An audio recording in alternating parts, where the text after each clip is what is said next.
in the background. So FG would bring it into the foreground. When a process goes into the background, it continues to run, by the way. Sometimes it will pause it into the background. Actually, no. By default, it suspends it into the background.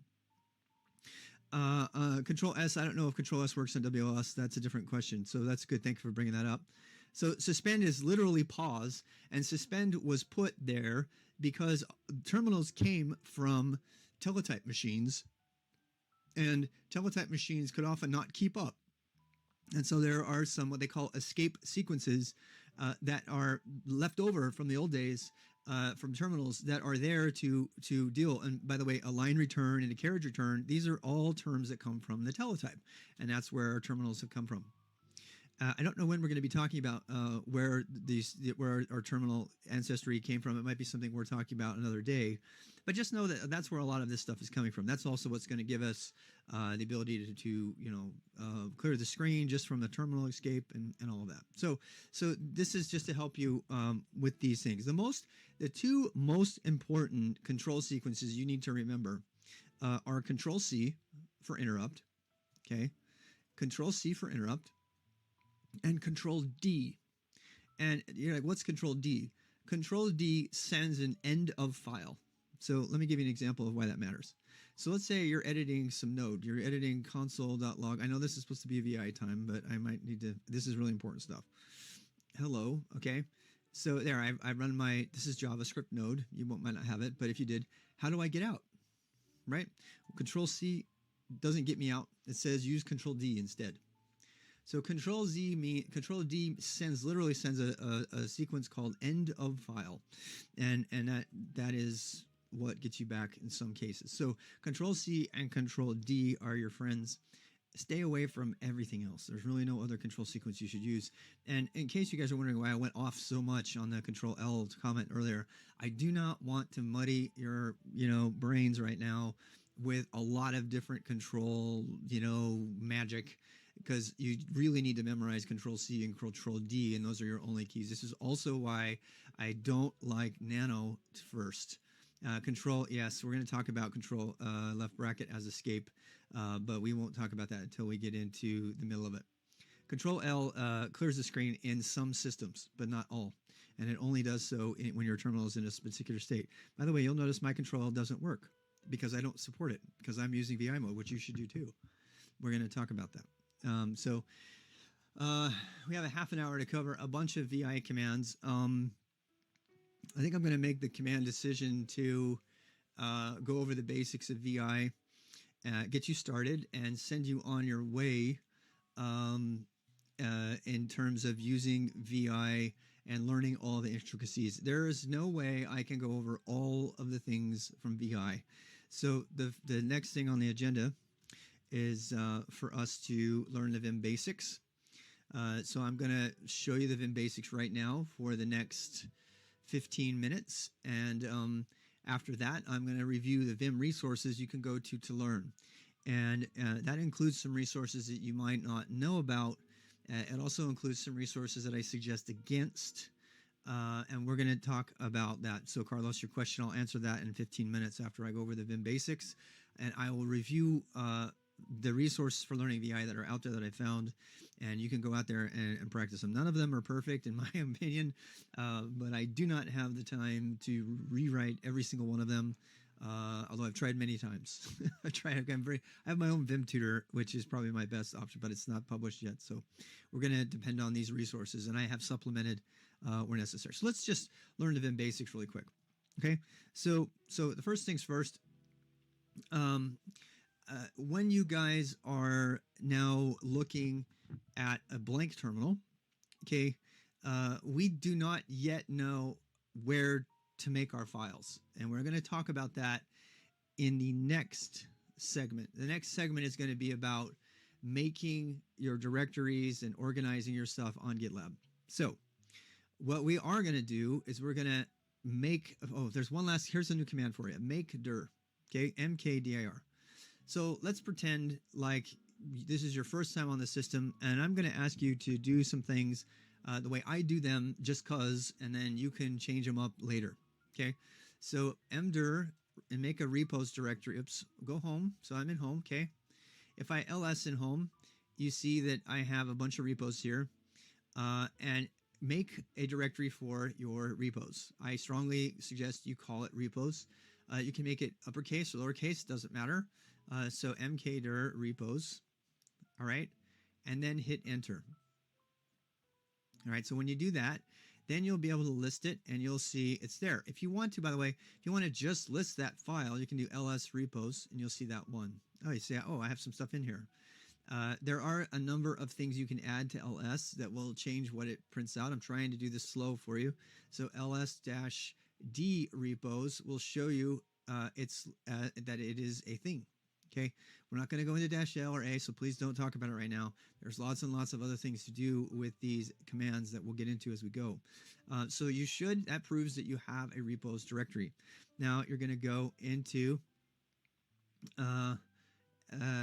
there is, but now we're going to cd enter re tab.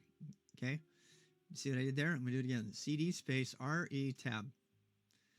And there are lots of shortcuts for all that stuff. We're not going to do shortcuts right now. Okay, we're sticking with the basics, and then we'll do the shortcuts. So we cd into repos. Okay, and we can do pwd. It'll show you where you are if you don't have that. And so now we have a repos directory. It should be empty. There shouldn't be anything in there. I've got stuff in mine, but you should have nothing in yours. Okay, now next thing we're going to do is we're going to make a directory that is the same name as where you are going to be saving all of your stuff. And I have one for GitHub, but let's just make one for GitLab. So mkdir gitlab.com. Okay, that will make you a GitLab directory, and we're going to then go into it. Notice how Unix and Linux do not care how you name files. In fact, they will let you name files that have dashes and all kinds of silliness in them, and spaces even. Don't do it in general. In general, don't do that unless you have a really, really good reason to. It'll get you in trouble a lot later. All right, so now we're going to cd into GitLab, and we're going to, you see how I did that, right? I said gi tab. You can even put slashes in file names, but don't you dare do it. But I'm telling you that because if you want to pass like the second level of over the wire, you need to know about that. Okay, so cd into gitlab.com, right? And now you'll see my path. You can check your path again with pwd, home, rwxrob, repos, gitlab.com. All right, so I am now in this new directory I made within this other new directory I made. And now we're getting ready to make a new repo, someplace for us to write our code. So let's make one. What should we call it? Let's make one called, oh, I don't know. How about we make one called bash. Hello world. You want to do a hello world? Let's do that. So let's go ahead and actually, let's do one called 8-ball. Okay. So let's make one called 8-ball. Make dir, and then we'll call it, as I said, 8-ball. You can have file and directories names that begin with numbers and stuff. So we're going to make it 8-ball. You can type it out if you want. Okay, so I'm actually making a new one here that doesn't exist. That's why I'm doing it this way, so I can show you. Okay, so now we have this new directory called 8-ball. Well, if we get to it, we're going to write a magic 8-ball script in bash real quick as kind of a walkthrough to see how bash works. We'll get into the details on bash later, kind of like we did with the web page yesterday. For not using its first characters directories. Yes, it's definitely true that their usernames and other systems might not like numbers as the first character. It's generally a bad idea.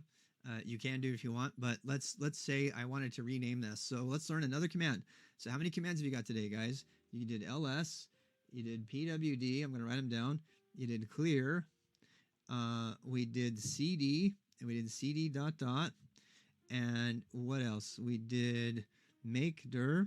Man, you got a lot of them today. And then we're going to do another one today. Okay, so we're going to do mv. Now, be careful with mv. mv stands for move, but it also is used to rename. So I'm taking this opportunity to show you this command since the suggestion is very well taken. Let's do mv space 8-ball to 8-ball. All right. There we go. Now I can ls, and you see that the directory's been renamed. Now I've got a lot of other stuff in here. Don't mind that. So that is your last command. You now have 1, 2, 3, 4, 5, 6 commands. Awesome. So, and by the way, what are your two control sequences? Control C and Control D. Those are the two main ones. And okay, so now we need to get into this directory. So how do we do that? We do cd space, yeah, don't kappa people, please. They're gonna read that and not know what kappa is, and they're gonna try to do it. Please don't be tricky. CD into 8-ball. I mean, you can do that some other time. We're gonna CD into the 8-ball, or we got time here, but and now we have an 8-ball directory. My screen's getting a little cumbersome, so I'm gonna hit clear. Actually, I'm gonna teach you something else right now. It's called the command history. Okay, and do not tell people stupid things, please. Do not tell people stupid things because they won't know better. You better make sure it's sarcastic so they know, because people will hear you and they won't know you're being funny. I'm just really asking you not to do that. Go have fun someplace else. Okay, so if you want to go back to your previous if you want to go back to your previous lines, you can push the up arrow. Now, I am going to teach you how to do this without doing the arrows, but there's no shame in using the arrows right now. Okay, so push the arrows. I'm pushing the up arrow and the down arrow. Okay, now this is a way for you to save yourself from having to type. So let's say, I mean, clear is not that much to type, but let's say you wanted to just do the last command, you can do that. Another thing too, maybe you did it wrong. Maybe you did the command wrong and you just want to edit it. So you can push the up arrow, and I don't want anybody to suggest using bang bang right now. I don't want to see that even come out of anybody's chat. Never when I talk about this, they say how cool bang bang is. It's actually not as cool as you think. So push up and down, and we're going to just use that history for right now. Okay. The reason I don't want that bang bang stuff, by the way, other people, is because it's going to complicate their information about that when we do it in VI. So please don't. All right. So yeah, so we're going to do Control doesn't work. You wanted me to do, here's my Control L. How's that? Oh, don't look so smart anymore, do you? Oh my God, you people. All right, so here we do. So we're now in an 8-ball, and so here we're in the 8-ball directory. We're going to actually make a file. We're going to start editing it with VI. And we're not going to do anything really spectacular today. And again, this is for the beginners. This is for you learning for your first time to not panic. Generally, people make regular jokes about not being able to exit VI. It's actually not that hard. Okay, so I'm going to clear the screen with my C alias. And then now it's all cleared. Okay, now we're going to go ahead and make a file, and we're going to edit the file. And I'm going to teach you something that very few other people will teach you, but I believe is more effective. A lot of people would tell you to just do VI file right there. And the reason I'm against that, I'm really against that, is because when you do that, I have seen beginners over and over and over make a file in the wrong place with the wrong name and not be able to save the file, and ends up getting them in big trouble. So the way that you should do this is you should first make the file and then edit the file. If you go about this process this way, it will save you from very much pain later. So let's say, for example, you're in the wrong directory and you've forgotten, right? So you VI that file, and VI happily lets you write 50 lines of a thing, and then you go to save, and it's like, can't save the file. And you're like, what do you mean I can't save the file? Because you're in the wrong directory. And so what are your options? Well, if you don't know the options, you panic and throw it all out. Now, the fix for that would be to save it someplace else, like in temp, and then fix your path, exit out, and move the file, which is really complicated. So in order to avoid all of that crap, create the file first. And if there's a problem with where you're creating the file, it'll show you right away. And so some of the people in the chat have already mentioned this command. So here's the command for today that's going to do this. It's called touch. Now, what touch does is it actually updates the timestamp on the file. But if there is no file, it makes it. So we're going to name it. I'm going to go ahead and name my file 8-ball, same as my directory. And I'm going to touch a file. Now I'm going to type ls. You see I have a new file. And here's an extra switch for your ls. Okay. ls-l. ls-l. And -l You can read all about it in the man page or whatever, but what it does is it's just a long listing. And don't suggest LL. I don't want anybody to suggest LL. A lot of people right now will suggest LL and they'll say, oh no, it's not command, it's not found. You know why? Because it's an alias and it's not on every system. Just learn ls-l. ls-l, ls-a, all those things are aliases that somebody decided to put in the Ubuntu base distro base user account settings. They are not standard. Don't use them until you know what they are. They are not commands. Okay, so just follow me here. Type ls space -l and learn it the right way. Okay, and then you can come back and add all the aliases you want as to your heart's content. Okay, but don't learn it that way. Learn it the right way using the actual command.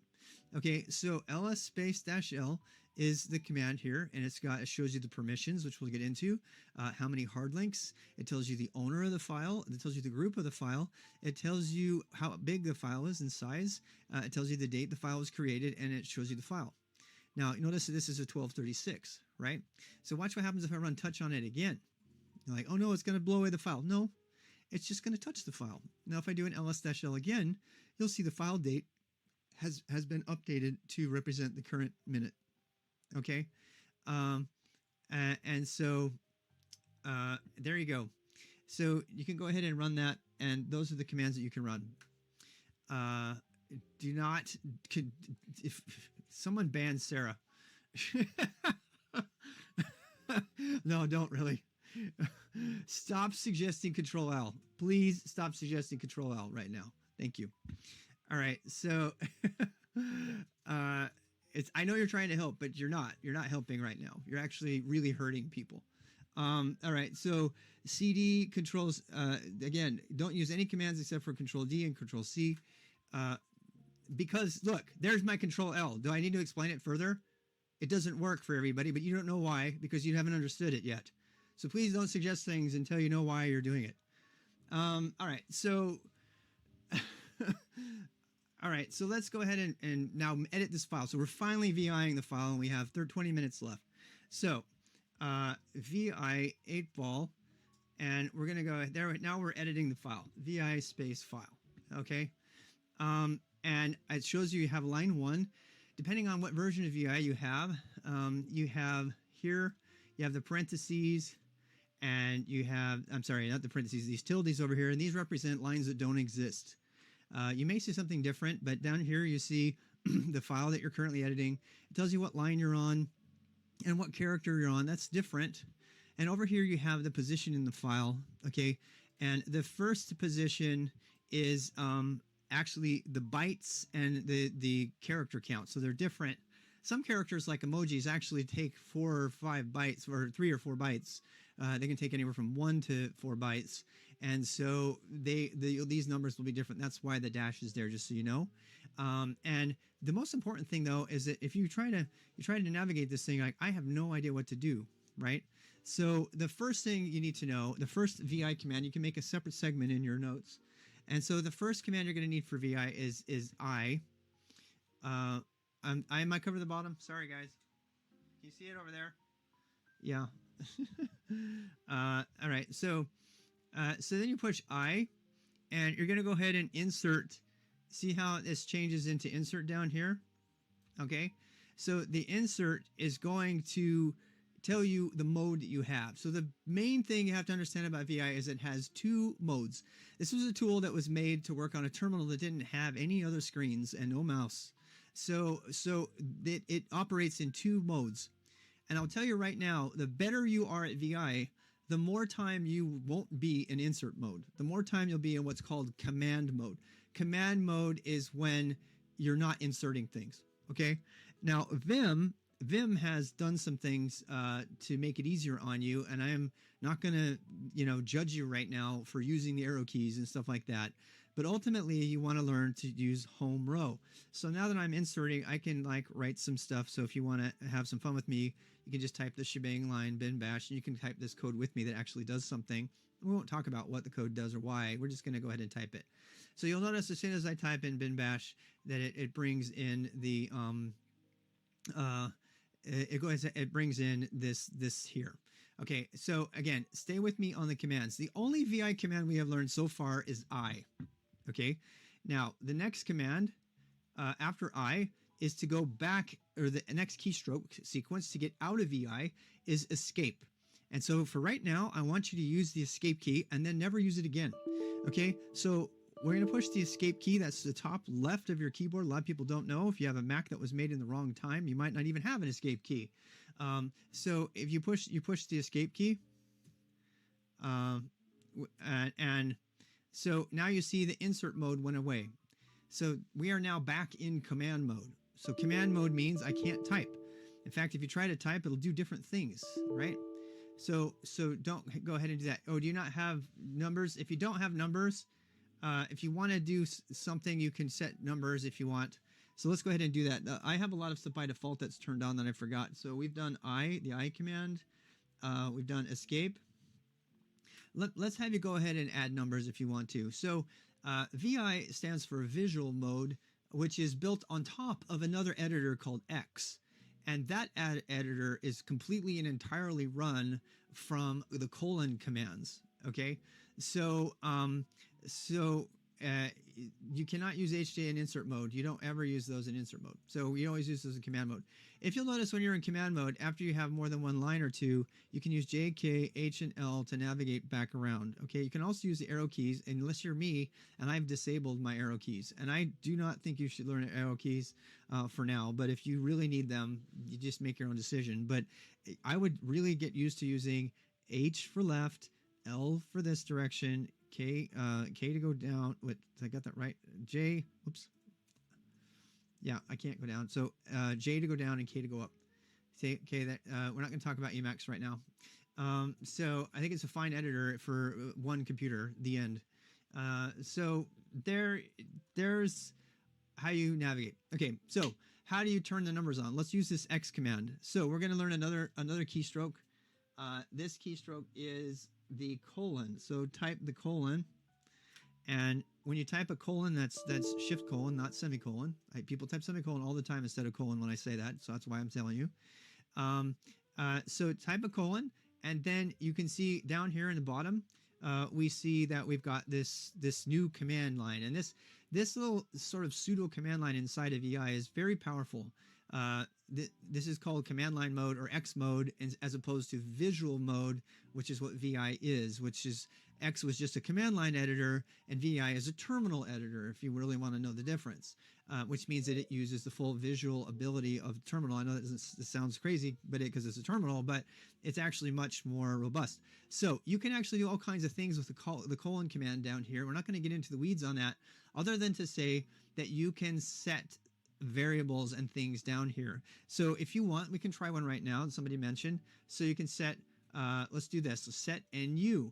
And NU means line numbers. It's a short form of line numbers. In fact, if you type tab, it'll show you the whole thing. In fact, if you type tab, it'll show you lots of different things you can use. So good old tab to the rescue. So you can do set NU tab, and it'll say, oh, there's number. I can do that. So it's just NU as also.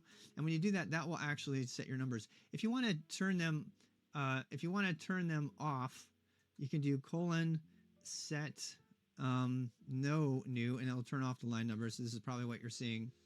So set and you turn it back on. All right, so I'm going to do everything I just did. I'm going to do it again. Okay, I'm going to do it again so you can understand this basic stuff. So the last thing we're going to learn is how to get out of VI. And people joke about this all the time. And you don't need to worry. Escape, Shift, ZZ. Only this, instead of using the escape key, I want to challenge you to do one thing for me. I want you to do Control left bracket. Okay, and I know that sounds really hard. Do Control left bracket. Don't do colon Q. Do not do colon Q. We're going to talk about that. Do Control left bracket. Okay, Control left bracket. That would be escape. And then do 2 capital Z's, ZZ. And that will exit and save your code. And that is the way you can learn it. Now, colon Q is an option that's an alternative, but I don't want to burden you with options for alternatives to this.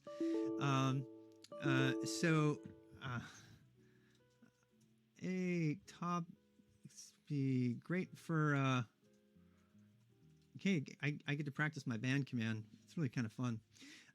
So there you go. So now let's try all of those steps again. Okay, how do I escape? All I know is colon Q. Okay, so escape is colon left bracket and then shift ZZ. That's 2 capital Z's will get you out of that. Now, if you're on a European keyboard, I'm interested to get the feedback. I've never had people. I've heard that European keyboards don't support Control Left bracket, and so this is a good opportunity for us to talk about that as a community.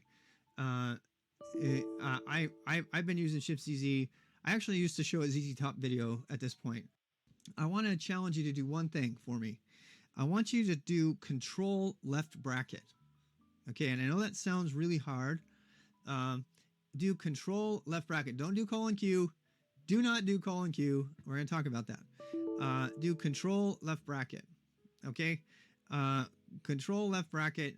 That would be escape, and then do 2 capital Z's, ZZ, and that will exit and save your code. And that is the way you can learn it. Now, colon Q is an option that's an alternative, but I don't want to burden you with options for alternatives to this.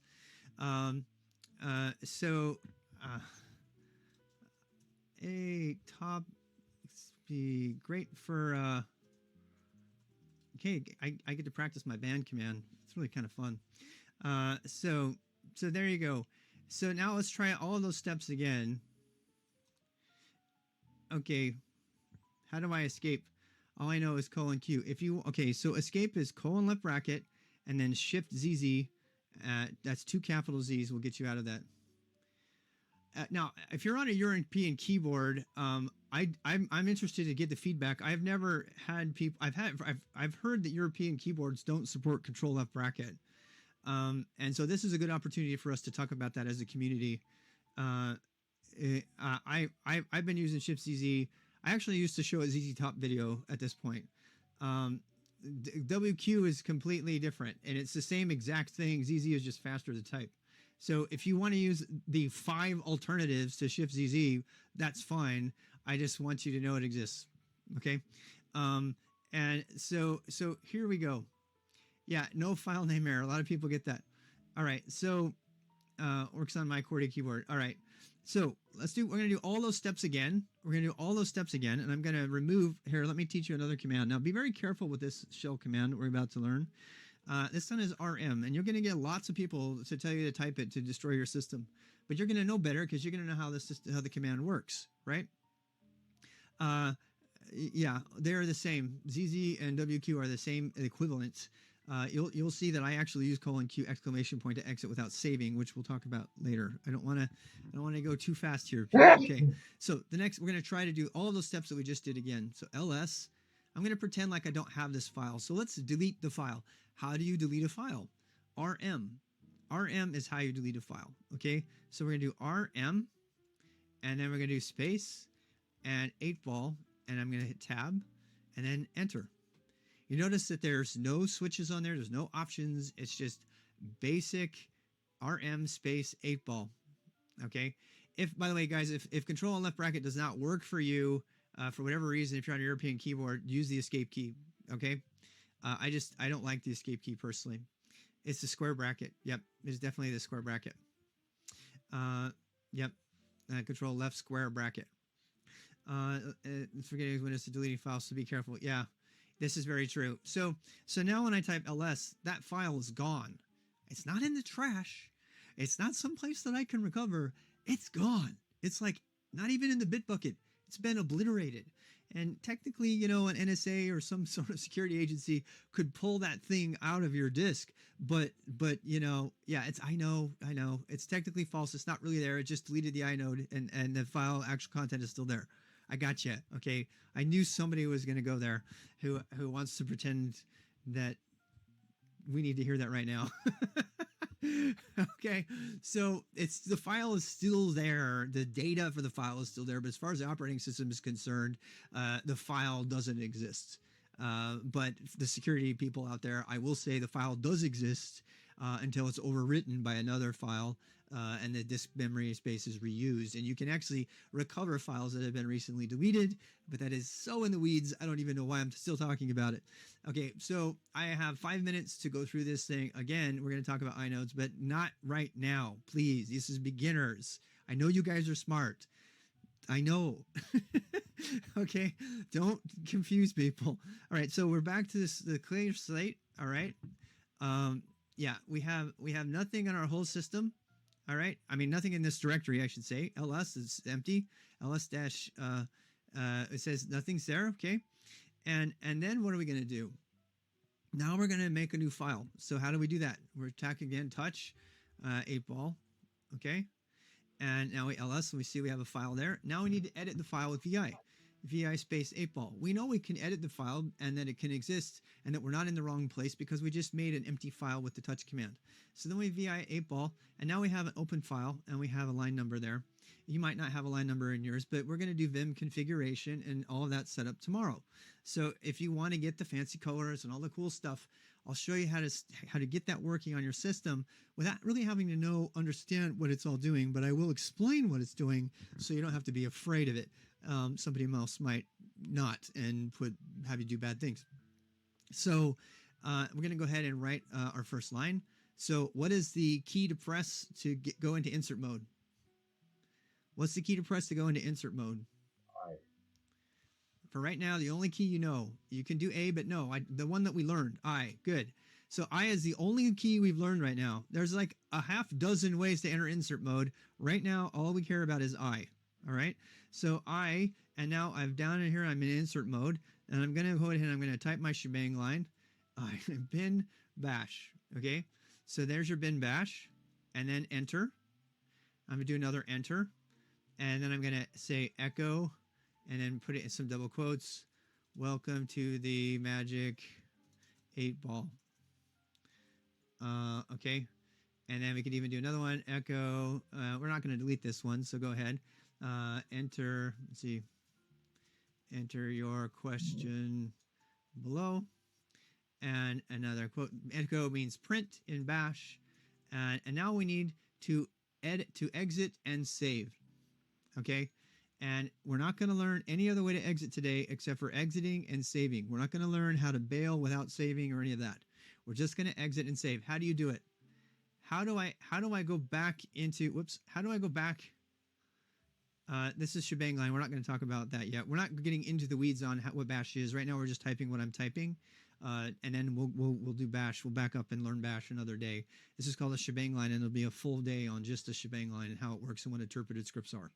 Okay, so control left bracket is escape to exit insert mode. Interesting. That's very weird. If you don't put the double quotes after echo, yes, but we are. So we're not going to answer a lot of questions about bash right now. Okay, we're just going to type it as an example to practice our VI if that's okay. All right, so now you should, if you're in insert mode, you see insert. How do you get out? Press the escape key or control left bracket. Okay, and now let's stop it. Let's save it. Okay, let's save it. How do we save it? How do we save and exit in one shot? Based on what we talked about, not any of the 20 other ways to do it. Yes, ZZ. Okay, capital ZZ. Don't forget. So ZZ. Now, if we ls-l on the file, it's not control plus ZZ. No, just not. Absolutely not control plus ZZ. It's control left bracket and then ZZ or escape and ZZ. Okay. And so here we have a file. You can see the size has now increased.